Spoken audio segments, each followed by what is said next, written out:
ऊर्जा का संचार किया, बल्कि हम जब प्राणायाम का अभ्यास किए तो हम बहुत सारे ऑक्सीजन को अपने भीतर लाने की कला सीखे। हम जब आसनों का अभ्यास किए तो हम अपने भीतर मेटाबॉलिज्म को फंक्शन करने की कला सीख पाए। जब हम भांति भांति की मुद्राओं को अपने योग और प्राणायाम के साथ जोड़े तो हमें पता चला कि हम कैसे अपने भीतर के जो सुरक्षात्मक तंत्रिकाएं हैं उनको हम मजबूत कर सकें। देखिए, हमारा मस्तिष्क और हमारा शरीर ये दोनों एक साथ मिल करके एक रूप में कार्य करता है। जब हम अपने मानसिक बल को दृढ़ करते हैं तो कई प्रकार की तंत्रिकाएं ऐसी होती हैं जो हमारे शरीर की कई ग्लैंड्स को फंक्शन करती है या मोटिवेट करती है उसको फंक्शन करने में, चाहे वो इंडोक्राइन फंक्शन हो चाहे एक्सोक्राइन फंक्शन हो। और जब ऐसा होता है तो हम कई प्रकार के प्रतिरोधक क्षमताओं को, रोग प्रतिरोधक क्षमताओं को विकसित कर लेते हैं। और ये योग का सबसे बड़ा वरदान कहिए मानव जीवन को मिला कि हम ऐसे बड़े बड़े व्याधियों को जो कि जहाँ पे हाँ योग के माध्यम से ठीक कर सके। जी जी सर, एक और बात जानना चाहेंगे, आपने बहुत सारी बीमारियों का जिक्र किया। आज के दौर की एक आम समस्या की अगर हम बात करें तो मानसिक तनाव बहुत ज्यादा है। चाहे छोटे बच्चे से बात करें वो भी कहता है मुझे बहुत स्ट्रेस है, बुजुर्गों से बात करें तो उन्हें भी बहुत स्ट्रेस है, महिलाओं को भी बहुत स्ट्रेस है, वर्किंग लोग हैं उनको भी स्ट्रेस है। मतलब स्ट्रेस लाइफ का हिस्सा बन गया है ऐसा लगता है। तो तनाव से मुक्ति में किस तरह से योग सहायक हो सकता है? तनाव कुछ हद तक सही है अगर हम ये कहें कि तनाव दो प्रकार का होता है, एक पॉजिटिव स्ट्रेस और एक नेगेटिव स्ट्रेस। जब हम तनाव में होते हैं तब किसी कार्य को करने की हमें चिंता होती है और उस कार्य को हम सुचारू रूप से करने के लिए आगे बढ़ते हैं। लेकिन अगर हमारे में समत्व और कौशल, हम फिर से उन बातों को दोहराते हैं, उसके सामंजस्य में कहीं कमी होती है, हमारे मन और हमारे शरीर के सामंजस्य में कहीं कमी होती है, तो हम कहीं ना कहीं अपने उन चैलेंजेस को, उन चुनौतियों को पूरा करने में स्वयं को असक्षम महसूस करते हैं। उन चैलेंजेस से कहते हैं कि कुछ ऐसे एड्रेनल ग्लैंड, कुछ ऐसे हार्मोन्स छोड़ता है, कोर्टिसोल हार्मोन जिसे स्ट्रेस हार्मोन भी कहते हैं, कोर्टिसोल हार्मोन जो है वो बढ़ जाता है। तो ऐसे में योग हमारे अंदर एक ऐसे प्रज्ञा का संचार करता है। ये प्रज्ञा का संचार केवल साइकोलॉजिकल नहीं है। मैं बताऊं कि जब आप शरीर को खींचते, तानते हैं, जब हम बैकवर्ड बेंडिंग करते हैं, जब हम फॉरवर्ड बेंडिंग करते हैं, तो बहुत सारे ग्लैंड में उसका असर पड़ता है। मैं आपको एक छोटी सी बात, बड़ी इंटरेस्टिंग बात बताऊं कि जिन लोगों को ईगोमेनियक इशू है, मान लीजिए वो थोड़े अकड़ के, आप देखेंगे बॉडी लैंग्वेज में थोड़े अकड़ के चलते हैं, थोड़ा अहम होता है उनमें, तो उनको फॉरवर्ड बेंडिंग आसन करने में बड़ी तकलीफ होती है, उनको झुकने में बड़ी परेशानी होती है। जो लोग सिचुएशन से भागने वाले होते हैं, जैसे कुछ लोग होते हैं ना, कठिन सिचुएशन हुआ तो वहां से भाग गए, तो ऐसे लोगों को बैकवर्ड बेंडिंग करने में बड़ी परेशानी होती है, पीछे की ओर मुड़ने में। सर इस बात को सुनते हुए मुझे एक बात जहन में आ रही है, कहीं ऐसा तो नहीं कि जैसा हम सोचते हैं वैसा ही हम बन जाते हैं? जैसा खाएंगे अन्न वैसा होगा मन, और जैसा मन होगा वैसा हमारा आचरण होगा, वैसा स्वभाव होगा और वैसे ही जीवन में हमारा प्रदर्शन होगा। तो होता क्या है कि अब जैसे एक पोस्चर है भुजंग आसन, उसको हम लोग इंग्लिश में कोबरा पोस्चर कहते हैं। तो आप ध्यान दो कि ये कोबरा अपना फन कब उठाता है? जब वो लड़ने के लिए तैयार होता है। या फिर शलभ आसन है, कोई टिड्डी या कोई जानवर अपना पूंछ कब तैयार कर लेता है, ऊंचा कर लेता है? जब वो लड़ने के लिए तैयार होता है। हम जब सिचुएशन से लड़ने के लिए तैयार हो, जब हम भुजंग आसन करते हैं, हम शलभ आसन करते हैं, तो क्या होता है, हम मानसिक रूप से सिचुएशन से लड़ने के लिए तैयार होते हैं। और हम कोई भी बैकवर्ड बेंडिंग करते हैं तो किसी न किसी प्रकार से हम साइकोलॉजिकली तैयार होते हैं कि हम सिचुएशन से फाइट कर सके। उसी तरह से फॉरवर्ड बेंडिंग हमारे में विनम्रता लाता है, जेंटलनेस लाता है, हम्बलनेस लाता है। अब ये सब जो मानसिक व्यवस्था है उसका प्रभाव हमारे न केवल आचरण पे पड़ता है, हम किसी भी काम को कैसे करते हैं, किसी भी काम को आप कैसे करते हैं, उससे उस काम की सफलता या असफलता निर्भर करती है। अगर आप किसी काम को सजग होकर करें, फोकस होकर करें, तो आप उसमें सौंदर्य या उसमें कौशल ला सकते हैं। वही आप अनमने ढंग से करें या असजग होकर के बेहोशी में करें तो उसकी क्वालिटी आपकी गिर जाएगी। तो योग आपको सजग बनाता है। और योग जी योग सजग बनाता है, ये बहुत ही अहम बात आप कह रहे हैं। अगर योग को जीवन का हिस्सा बनाना है तो बहुत ही अर्ली स्टेज से अगर बनाया जाए तो उसका असर जीवन पर्यंत रहेगा। खासकर बच्चों को योग से कैसे जोड़ा जाए, क्योंकि योग आम जो जिंदगी है उसका हिस्सा नहीं बनेगा तो फिर उसका असर नहीं होगा। तो बच्चों के लिए कैसे? बिल्कुल, अब तो बहुत सारे स्कूल ने अपने करिकुलम में योग को स्थान दे रहे हैं। ये बहुत अच्छी बात है, पर आप गौर करें, बच्चा जब सबसे पहले जब अपने बॉडी को मूव में लाता है, जब छोटा बच्चा 2-3 महीने का, तो सबसे पहला मूवमेंट करता है उस सर को पेट के बल लेट करके सर को ऊपर उठाने की कोशिश करता है। ये लगभग भुजंगासन जैसी स्थिति है। तो जब बच्चा स्वाभाविक रूप से भुजंगासन करता है, वो अपना सर को ऊपर उठा करके वो ऊपर देखने की कोशिश करता है और उसकी रीढ़ की हड्डी बैकवर्ड बेंडिंग करती है। आप देखो, जैसे जैसे बच्चा डेवलप करता जाता है, साल 2 साल 3 साल में, स्वाभाविक रूप से वो कई प्रकार के आसन जाने अनजाने में करता रहता है। ये प्राकृतिक रूप से वो डेवलपमेंट है।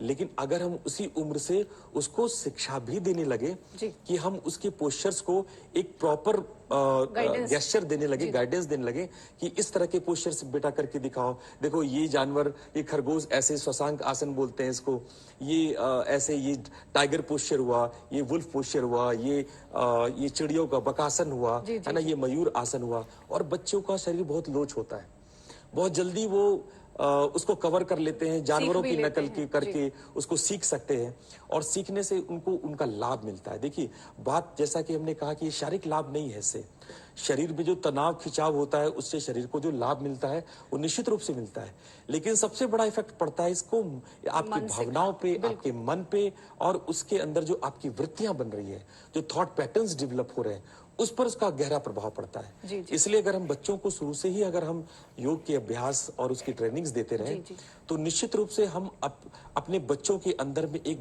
गहरे संस्कार, एक दृढ़ता के संस्कार को डेवलप कर सकते हैं। सर, एक बात और जानना चाहेंगे, योग लोग अपनाना भी चाहते हैं, लेकिन एक भ्रांति मन में कह लीजिए या उसको अपनाने के पीछे एक वजह रहती है कि योग का परिणाम बहुत देर से मिलता है। तो इस सोच को कैसे दूर किया जाए? परिणाम जो देर से मिल रहा है लेकिन बेहतर परिणाम मिलता है योग का, तो इसके लिए आप क्या कहना चाहेंगे? देखिए, ये बात तो निश्चित रूप है कि योग बिल्कुल से औषधि नहीं है या आयुर्वेद या कोई मॉडर्न मेडिसिन का सिस्टम नहीं है कि आपने दवाई खिला दिया और उसका इफेक्ट।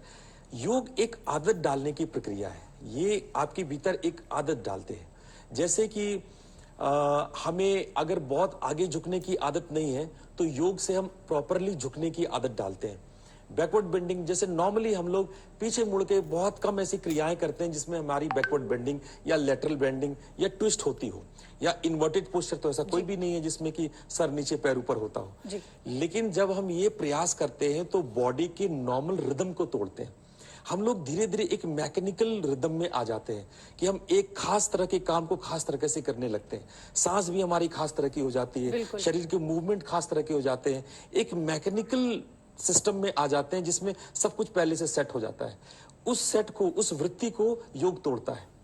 योग हमें और भी मूवमेंट्स बताता है, हम और भी तरह तरह के मूवमेंट्स करते हैं, श्वास की गति को हम परिवर्तित करते हैं, रिदम को चेंज करते हैं, गहरा बनाते हैं। जब तक हम अपने बाह्य रिदम को चेंज नहीं करेंगे तब तक वो आदतें जो हमारे अंदर रोग को उत्पन्न करती है, वो आदतें जो हमारे अंदर विकार को उत्पन्न करती है, उसको हम कैसे बदलेंगे? बिल्कुल। तो ये वृत्तियों को, ये थॉट पैटर्न को योग चेंज करता है, हमारे शरीर, हमारे मन की उन आदतों को बदलने की कोशिश करता है।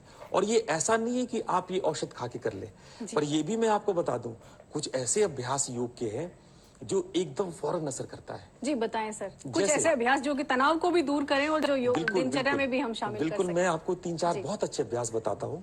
जैसे किसी को हाई बीपी हो रही है उस वक्त, और हाई बीपी हो रही है और आप उस वक्त गौर करेंगे, आपकी दाहिने नासिका से बहुत तेज श्वास जाएगा। आप देखेंगे दोनों नासिका से संतुलन एक जैसे श्वास नहीं आएंगे, आपके दाहिने नासिका से ज्यादा गहरा श्वास या ज्यादा तेज। तो उस वक्त आप दाहिना नाक को बंद कर लेना, केवल बाएं नाक से श्वास लेना छोड़ना, या रुई डाल लेना, या स्वर बदलने के कई अभ्यास होते हैं। उन अभ्यासों को करने से जैसे ही आपका स्वर बाईं ओर बदलेगा, आपका ब्लड प्रेशर अचानक से डाउन हो जाएगा और इसमें 5 से 10 मिनट लगेंगे। बहुत आसान, ये बहुत आसान क्रिया है, केवल आपको स्वर बदलना है। उसी प्रकार लो ब्लड प्रेशर में, लो बीपी में चक्कर आने लगते हैं, लोग जमीन पे गिर जाते हैं, मूर्छित होने लगते हैं, केवल आपको उसमें बायां तेज चलने लगता है, तो बायां से बदल के दायां करना है आपको, तो बायां बंद करके दायां चलाना। देखिए सिंपल बात है, बहुत आसान है, बहुत आसान है। स्वर आपने केवल श्वास के प्रवाह को बदला और आप ब्लड प्रेशर से मुक्त हो रहे हैं। आपने तनाव की बात करी कि हम लोग का जॉब स्टाइल है आज का, वो बहुत तनावपूर्ण है। हम घर में भी तनाव में होते हैं, बाहर भी तनाव में होते हैं, अपने मित्र और सब जगह संबंधों में भी तनाव होता है। बिल्कुल। तो आप एक अभ्यास करें, इसको हम लोग कहते हैं उज्जयी ब्रीदिंग, उज्जयी श्वसन। जी। इसमें हम लोग कंठ से धीरे धीरे आवाज निकालते हैं। तो जैसे आप मुंह खोल के आवाज करते हैं, ये ऐसे आवाज आपको आ रही है। इसको ओशन ब्रीदिंग भी कहते हैं, यूरोप में इसको ओशन ब्रीदिंग कहते हैं। अब ये आवाज को मुंह बंद करके करें। जी जी। ये एक हल्की सी साउंड आती है, ये गले का घर्षण है, इसको उज्जयी कहते हैं। जी। ये अभ्यास अगर 5-7 मिनट आप तनाव की स्थिति में कर लेते हैं तो आप आश्चर्यजनक रूप से परिवर्तन देखेंगे। 5 से 10 मिनट में आपके स्ट्रेस सिंड्रोम कम होने लगेंगे, आपका मन शांत होने लगेगा, आप तनाव से मुक्त होने लगेंगे। देखिए छोटी छोटी सी। सर ये बहुत ही आसान आपने बताया और ये कोई भी कर सकता है, घर पर और कहीं पर भी किया जा सकता है। सर अब आप बात करते हैं कि ये जो करना तो चाहते हैं लेकिन जो सबसे बड़ी एक मानसिक बैरियर उसे कह लीजिए कि समय नहीं मिलता, और या फिर जो एक सूक्ष्म व्यायाम जिन्हें आप कहते हैं या प्राणायाम कह लीजिए, इनके लिए समय कैसे निकालें, इस पर आप क्या कहना चाहेंगे? देखिए समय, अगर आपको अपना स्वास्थ्य पर ध्यान देना है तो आपको 10, 15, 20 मिनट तो समय निकालने ही चाहिए। हम लोग, अगर आप अपने दिनचर्या को अगर गौर करेंगे तो बहुत सारे कार्य हम लोग व्यर्थ में ही बिता देते हैं, दोस्तों के साथ चर्चा करने में, या और कोई ऐसी आप मोबाइल देखते हैं, बहुत सारी चीजें जो अनावश्यक रूप से आप समय को व्यर्थ करते हैं।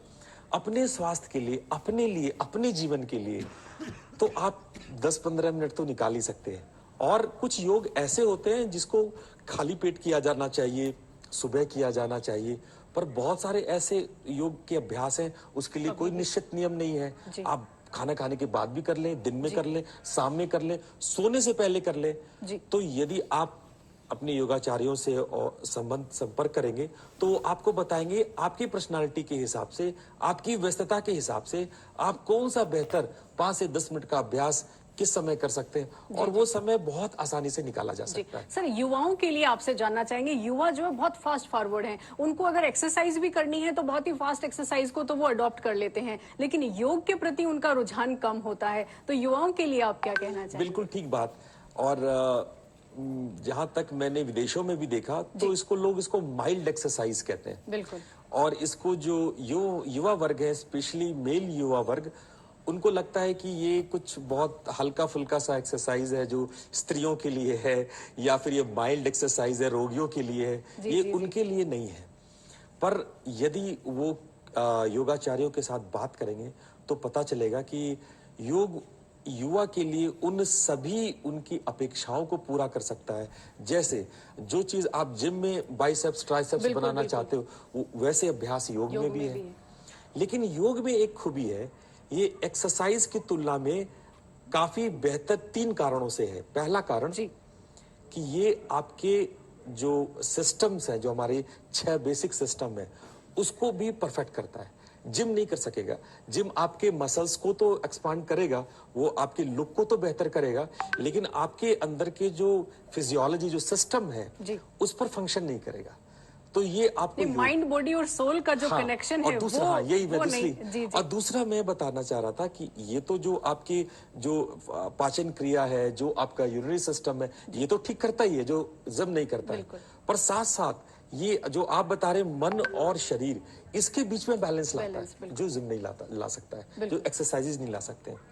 देखो युवाओं के लिए सबसे बड़ा इंपॉर्टेंट है कि उन्हें जॉब चाहिए, वो अपने जो भी जॉब कर रहे हैं उसको फोकस होकर के, कंसंट्रेशन होकर कर सकें। आपकी मेमोरी अच्छी होती है तो आप जॉब में ज्यादा ऊंचा जा सकते हैं, और ये तीनों ही क्रियाएं योग से संभव है। सर आपसे जानना चाहेंगे, आपने विदेश में भी काफी काम किया है, भारतीय संस्कृति की सबसे मजबूत कड़ी हम योग कह सकते हैं जिसने पूरी दुनिया को जोड़ दिया है। आप क्या कहना चाहेंगे कि भारत में भी जन चेतना की जरूरत है, घर घर का हिस्सा बने योग, आप क्या कहना चाहेंगे?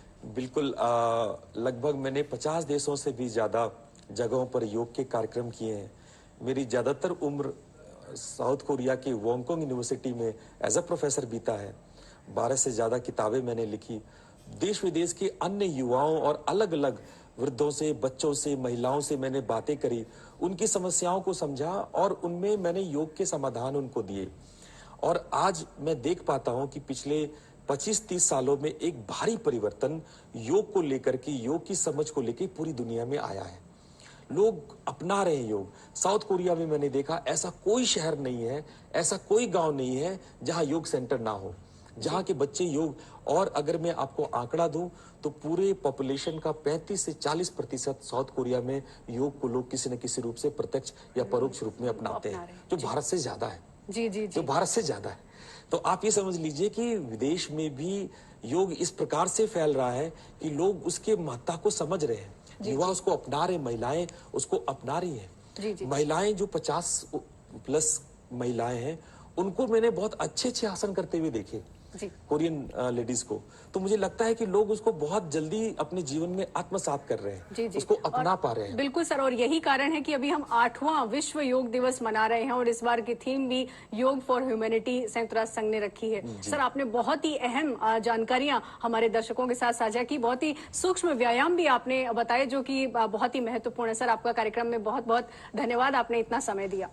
तो योग न सिर्फ एक व्यायाम करने का तरीका है, योग एक जीवन शैली है। तो इस जीवन शैली को अपनाइए, आप खुद भी स्वस्थ रहिए और स्वस्थ भारत के निर्माण में अपना योगदान दीजिए। आज का कार्यक्रम बस इतना ही, फिर होगी आपसे मुलाकात नए कार्यक्रम में नए विषय के साथ। तब तक के लिए हमें इजाजत दीजिए, नमस्कार।